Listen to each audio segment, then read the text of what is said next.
जम्मू कश्मीर के अनंतनाग जिले के पहलगाम में मंगलवार को हुए भयावह आतंकवादी हमले ने पूरे देश को झकझोर कर रख दिया। हमले में 26 लोगों की मौत हो गई। इस कायराना हमले में 17 लोग घायल भी हुए हैं। इस हमले के शिकार हुए अधिकतर लोग पर्यटक थे जो अपने परिवारों के साथ मिनी स्विट्जरलैंड कहे जाने वाले वायसरन घूमने गए थे। तभी आतंकवादियों ने इन लोगों के नाम पूछे और पहचान पत्र देखे, फिर गोली मार दी।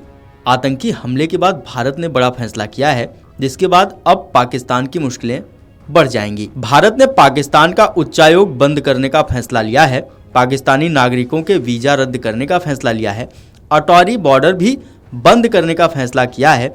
इसके साथ ही 1960 की सिंधु जल संधि को तत्काल प्रभाव से स्थगित कर दिया है। आपको बता दें कि दक्षिण कश्मीर के पहलगाम में आतंकी हमले के बाद CCS की बैठक में कई बड़े फैसले लिए गए हैं।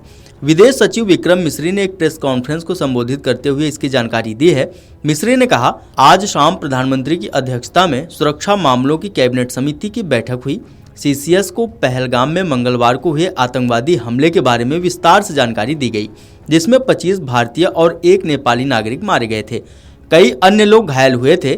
CCS ने हमले की कड़े शब्दों में निंदा की है और पीड़ितों के परिवारों के प्रति अपनी गहरी संवेदना व्यक्त की और घायलों के शीघ्र स्वस्थ होने की कामना की। विदेश सचिव विक्रम मिस्री ने कहा कि इस आतंकवादी हमले की गंभीरता को समझते हुए CCS ने निर्णय लिया है कि 1960 की सिंधु जल संधि को तत्काल प्रभाव से स्थगित रखा जाएगा, जब तक कि पाकिस्तान विश्वसनीय और अपरिवर्तनीय रूप से सीमा पर आतंकवाद के लिए अपने समर्थन को त्याग नहीं देता। एकीकृत चेक पोस्ट अटारी को तत्काल प्रभाव से बंद कर दिया जाएगा। जो लोग वैध तरीके के साथ सीमा पार कर चुके हैं वे 1 मई 2025 से पहले उस मार्ग से वापस आ सकते हैं। इसके अलावा पाकिस्तानी नागरिकों को सार्क वीजा छूट योजना के तहत भारत की यात्रा करने की अनुमति नहीं दी जाएगी। पाकिस्तानी नागरिकों को अतीत में जारी किए गए किसी भी SPES वीजा को रद्द माना जाएगा।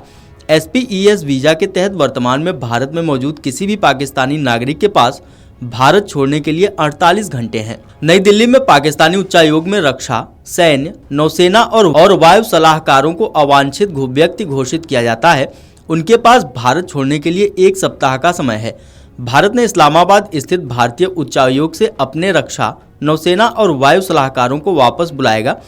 संबंधित उच्चायोग में ये पद निरस्त माने जाएंगे। मिस्री ने कहा कि CCS ने समग्र सुरक्षा स्थिति की समीक्षा की और सभी बलों को उच्च सतर्कता बनाए रखने के निर्देश दिए। संकल्प लिया गया है कि इस हमले के अपराधियों को न्याय के कटघरे में लाया जाएगा और उनके प्रायोजकों को जवाबदेह ठहराया जाएगा। तहब्बुर राणा के हाल के प्रत्यर्पण की तरह ही भारत उन लोगों की तलाश में निरंतर प्रयास करेगा जिन्होंने आतंकवादी कृत्यों को अंजाम दिया है या उन्हें संभव बनाने की साजिश रची है। पहलगाम में पर्यटकों पर हुए आतंकी हमले के बाद आज प्रधानमंत्री आवास पर सुरक्षा मामलों की कैबिनेट बैठक हुई। प्रधानमंत्री मोदी ने इस बैठक की अध्यक्षता की। बैठक में केंद्रीय गृह मंत्री अमित शाह, विदेश मंत्री एस जयशंकर, वित्त मंत्री निर्मला सीतारमण, रक्षा मंत्री राजनाथ सिंह और राष्ट्रीय सुरक्षा सलाहकार अजीत डोभाल सहित कई शीर्ष अधिकारी भी शामिल हुए। यह बैठक 2.5 घंटे तक चली। Video desk amarujala.com। देख रहे हैं तो हमारे चैनल को सब्सक्राइब कर बेल आइकन दबाएं और फेसबुक पर देख रहे हैं तो हमारे पेज को लाइक करें।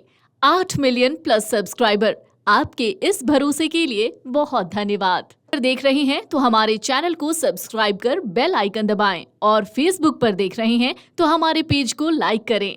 8 मिलियन प्लस सब्सक्राइबर, आपके इस भरोसे के लिए बहुत धन्यवाद।